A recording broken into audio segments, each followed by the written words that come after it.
Hello everyone, and for this Baldur's Gate 3 video, we are going into my theory crafting build for the Shadow Monk. I am going to be creating a Shadow Monk once Baldur's Gate 3 goes live. I know I made a video on the best class for your first playthrough, and I still do think that is Bard with multi-classing options if you deem that it is. I think that's actually the best way to go for it.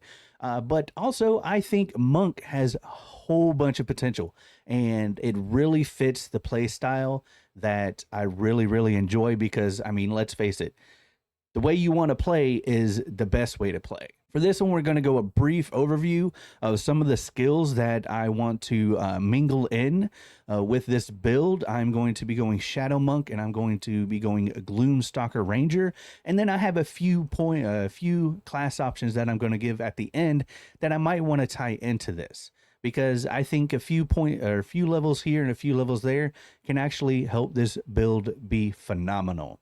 So first off, for the race, we're going to be choosing Half-Orc. They are known for their savage nature and embrace the power of savage attacks, the racial ability trait that takes your critical hits to the next level. When you score a critical hit with a melee weapon attack, you can roll one of the weapon's damage dice an additional time and add it to the extra damage of the critical hit. So we're going to be picking Way of the Shadow Monk first. We're going to be leveling as a monk first, and we're going to take that up to 6 levels. The reason I go for Way of the Shadow Monk is for 2 specific ability features, and that is Shadow Arts that you get at level 3. Starting when you choose this tradition at 3rd level, you can use your key to duplicate effects of certain spells. As an action, you can spend 2 key points to cast Darkness, Dark Vision, Pass Without a Trace, or Silence without providing material components. Additionally, you gain Minor Illusion cantrip if you don't already know it. And then at level 6, we get Shadow Step. At 6th level, you gain the ability to step forward from the shadows into another. When you are in dim light or darkness, as a bonus action, you can teleport up to 60 feet to an unoccupied space you can see that is also in dim light or darkness. You then have advantage on your first melee attack you make before the end of the turn. So these are a couple things that I think are going to tie in really well, especially with Gloom Stalker. Next, we are going to go into the Gloom Stalker for 3 levels, mainly to get 2 specific abilities. And that's at 3rd level, you get the Dread Ambusher ability.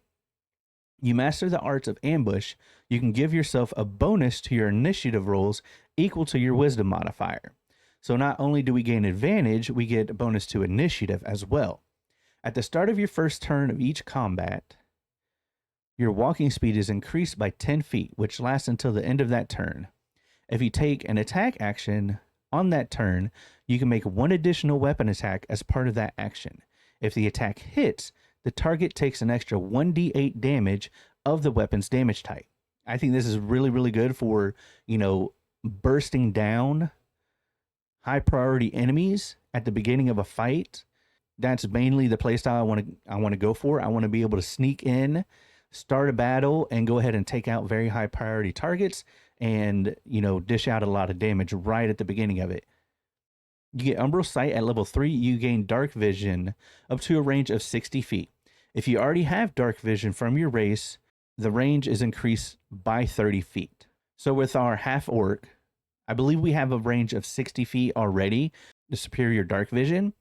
So we get an additional 30 feet on top of that. If everything's followed by the 5th edition version and carries over, then this is how it's going to play out. If not, I'm probably going to update this once I go through the game a little bit and show you an actual build for this character.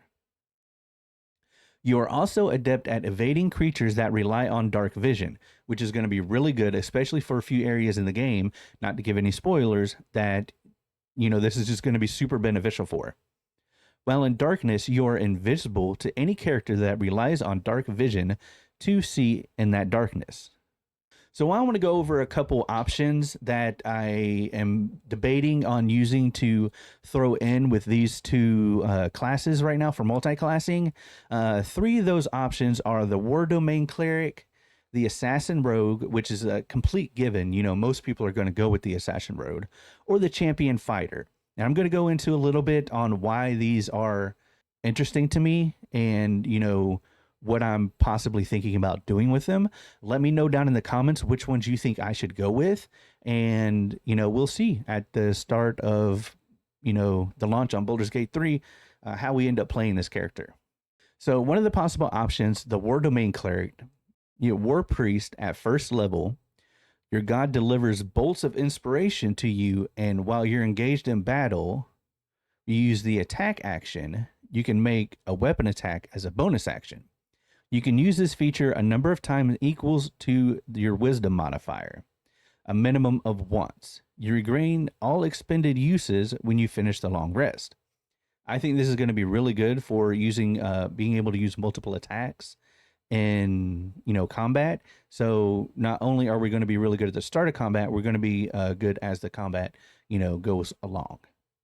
The second part of War Cleric that I'm actually thinking about using on this is Guided Strike. At second level, you can use your Channel Divinity to strike with supernatural accuracy.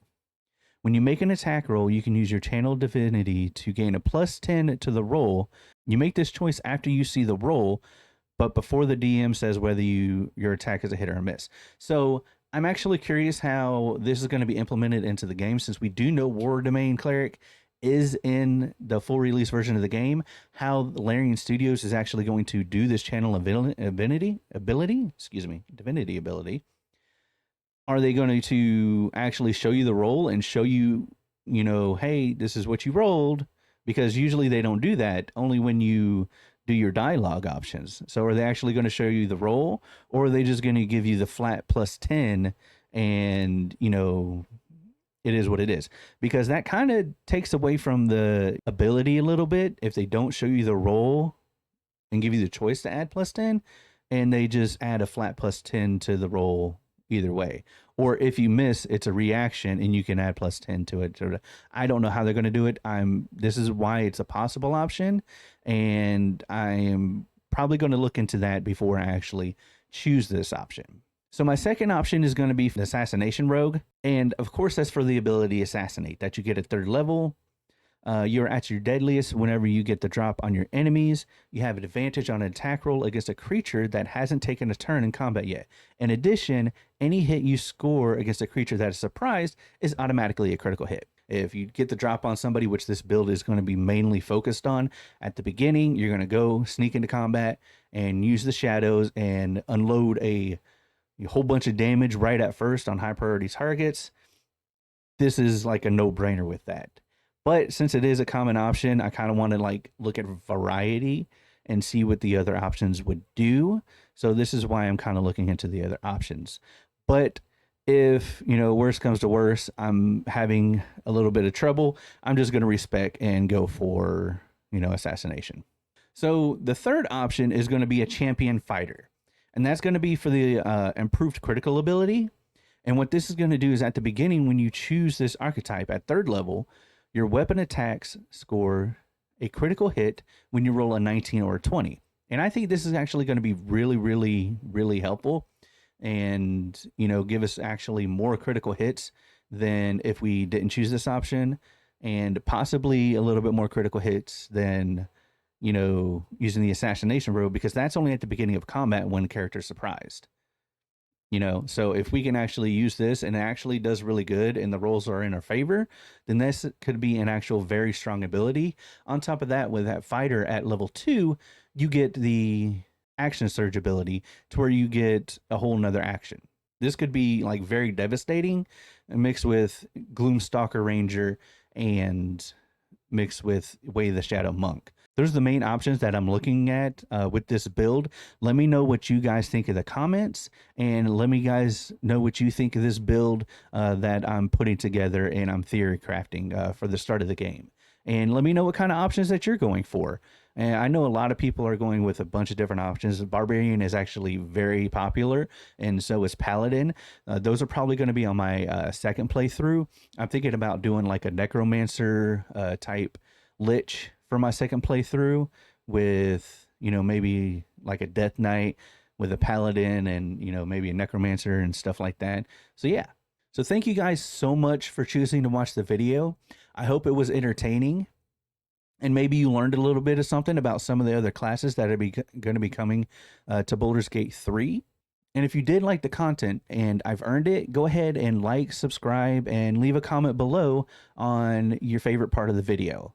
We are on the road to 1,000 subscribers. Like I've said in my last few videos, me and my wife have a bet on how fast I am going to get up to 1,000 subscribers, or how long it's going to take me to reach 1,000 subscribers. I love your support. There's going to be a ton of Baldur's Gate 3 content coming in the last few days leading up to launch. And then after launch, we're going to dive deep in and we're going to go head first into so many different options and, guides and videos and theory crafting and, a whole bunch of content and possibly some live streams too. So thank you guys very much. T-Bone out.